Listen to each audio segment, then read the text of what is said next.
Hello, everyone. Welcome to another webinar interview series by Jay Gould Consulting.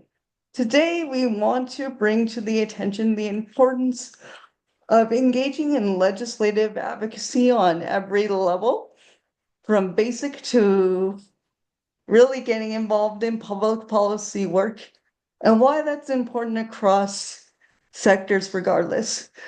Today, to kick off this conversation, we are joined by Amy Westling, who is the Executive Director of the Association of Regional Centers. Amy, would you like to introduce yourself? Yeah, thanks so much, Jessica. As you said, I'm Amy Westling. I am the Executive Director of the Association of Regional Center Agencies, also known as ARCA. And in our work, we have the privilege of working with all of the 21 regional centers that coordinate lifelong services for individuals with intellectual and developmental disabilities here in California. And we expect in the next year to be serving about 500,000 Californians, which is really a remarkable number. That is amazing. I would like you to share with this audience from the perspective of ARCA on a public policy, legislative, and otherwise level, why in any level of engagement, organizations and individuals should engage in legislative advocacy work. Why is this important? Oh, it's hugely important. And I think that people don't always recognize how the decisions made either at the local level in city council or county board of supervisors or your local school district, or at the state level in the state legislature, or at the federal level in Congress really do impact their lives very dramatically. And there are lots of people like myself that spend our professional lives telling the story of why certain policy is important. And we come armed with statistics and stories as examples. But at the end of the day, we couldn't do the work that we do without the powerful, direct, and personal stories and outpouring of support from people whose lives are directly impacted. And we hear from legislators all the time when they cast a vote to support people with developmental disabilities that the number one thing that drove their decision making was a personal story from a constituent. So, somebody who lives in their district, or a story that they heard directly from someone in the halls of the state capitol or during a hearing.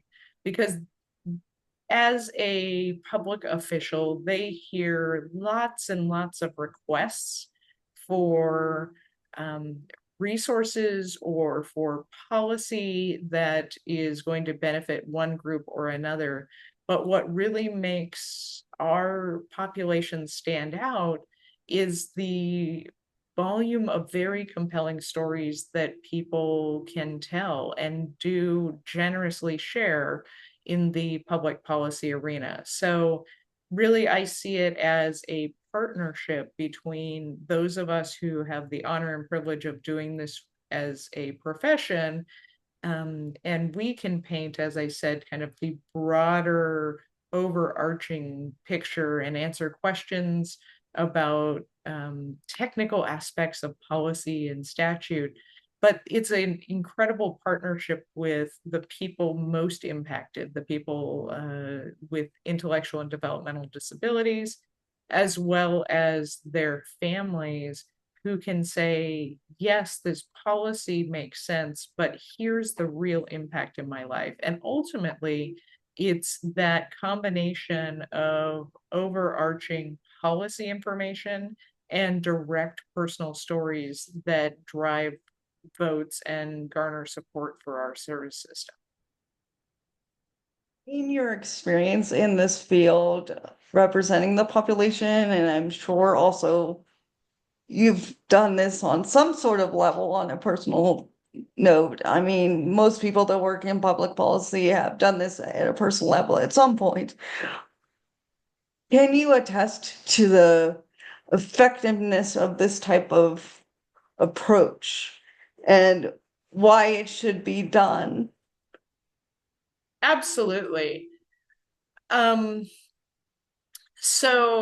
and yes, I spent the earlier parts of my career working directly for regional centers as well as working with Disability Rights California and getting to know people personally. That's really kind of one of the things I miss about that direct work. But the real power, as I said, is in personal stories. Um, and one of the things that public officials know is that it is not easy to engage in the public political process. And so, while for me, picking up the phone and calling a member's office is just part of what I do, what offices understand is that if they hear directly from people, that it's not that, if one person calls a member's office, they've heard from one person. There is very much a multiplier effect because they understand that if one person in their district feels a certain way, they probably are representative of 10, 100, or 1,000 people in the district who feel that way.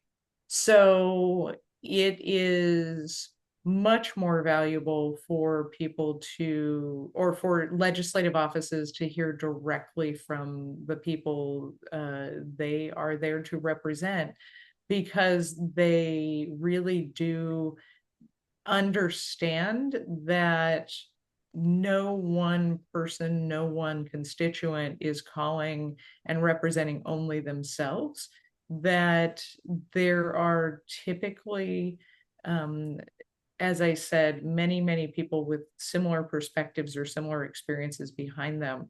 And so that is one of the most effective things that can be done. Where we are right now in kind of uncertain times from a policy perspective at the federal level has led to the necessity for people to not just reach out to members of Congress or their local representatives, but also we have extended an ask to people to show up physically at rallies, to make their voices heard. And there are a few reasons for that. One is that the more visible our community is during these times, the harder it is for them to be ignored.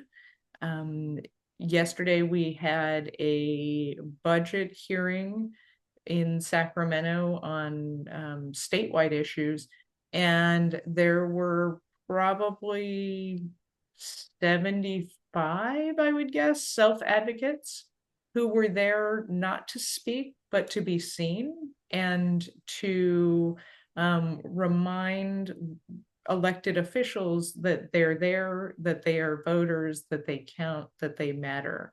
And so we're asking people to do a lot of those things also in response to the anticipation of proposed Medicaid cuts. And the second reason that we ask people to do that is because not only is it important for legislative members or congressional members to see that and to know, hey, my constituents are watching, but it also is important because the larger the crowds, the more the opportunity to attract media attention, which then spreads the message further. And, one of the things that is unfortunate right now is the misperception about what Medicaid is and what it pays for and for whom. And so the more that people attend these types of events and the more publicity that they generate, the more the average person is beginning to understand that Medicaid is an important piece of what funds incredibly essential services to a wide variety of people, including the elderly and people with disabilities. On that note, I get these types of questions a lot from various people. So if these things move to, like you said, a rally, an event, um, how does that information get sent out to the individuals that should be potentially attending? How do you get on those lists? This is the number one question I get as I'm gonna call my agency for the purpose of this, the middleman. Right. How do you get on those lists? And if you're not receiving those lists, how can you make sure you're on the list so you know what's going on? And if you can make it rally, great. If you can't, that's okay, but at least you know what's going on. Yeah, yeah. And so my advice is to get connected with as many organizations that are working on this issue as possible. So in terms of a shameless plug, ARCA produces a weekly newsletter called Capital Occurrence, which we send out to a large mailing list. If you're not on our mailing list, www.arcanet.org, ARCANET.org, and you can click the Contact Us button and we'll get you on the mailing list. And we try to include upcoming rallies and events there, but there are also other groups, particularly Fight for Our Health is doing similar work. And so those are two great places to sign up and keep engaged. And I understand the counterpoint, which is that some people feel kind of overwhelmed by the volume of news, and not a lot of it is good news right now. But you can usually, with those newsletters, kind of skim through and see, okay, where are there events near me and how can I get involved? Mhm. Another question, and just because, like I said, I've been doing this type of work, trying to plug the different sectors in and stuff like that. And one of the most common concerns of public that I've heard as outsiders, like they want to support the disability community or they have some sort of relative. That's not the problem. When it comes to rallies, protests, etc., the number one concern is, am I gonna be in legal trouble by attending this? So I'm just gonna put it out there. To your knowledge, I've done these and I can say that they are safe, but to your knowledge, they are done in a way that doesn't get people into legal trouble. Absolutely. Yeah.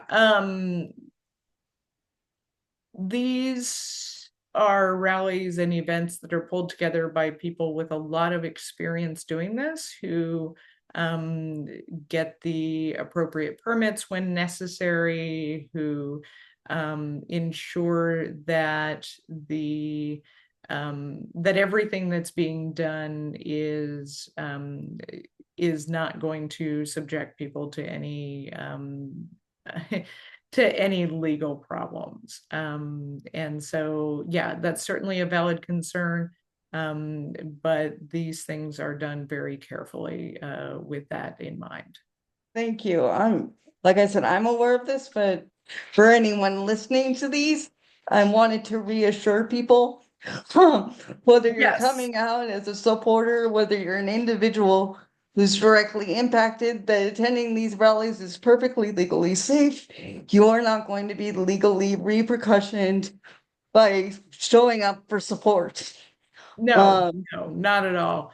so Yeah, and at times you will see, and certainly, you know, depending on the issue, at times you will see organizers of some of these events interfacing with law enforcement during the event. But a lot of that is just communicating with them about crowd size and about where best to stand and those kinds of things. So don't look at the presence of law enforcement as a problem. They are there to maintain order, and that's their job. And so there are lots of checks and balances to ensure that people who show up and who exercise their right to be heard are protected. well, thank you. Is there anything else you would like to share today? Like I No, said, the goal of that's this series is to bring a broader attention. Yeah, no, really appreciate what you're doing in this space and helping door followers to feel like they are equipped to get engaged. And again, you know, this is an issue where I think we're seeing a lot of people um, come together with the same message and not not being territorial in any way about it. This is something that impacts so many people and so fundamentally that whether you get the information from ARCA or from a different organization, the key point here is show up, have your voice heard, be noticed, and really highlight for decision makers the importance of the decisions that they're making. So it's not just numbers on a piece of paper, it is real people. So really appreciate it, Jessica. Well, thank you for being my first official participant. Of course. This was amazing, and I really appreciate all the information you've shared today. Um, for anyone watching this, this is available on my YouTube channel and across all of the medias hosted by Jay Gould Consulting. Um, our company is a middleman in this process. We are educators, trainers, and guiders trying to help the larger causes out in the world. Thank you so much, Amy, for your participation. Thank you and take care.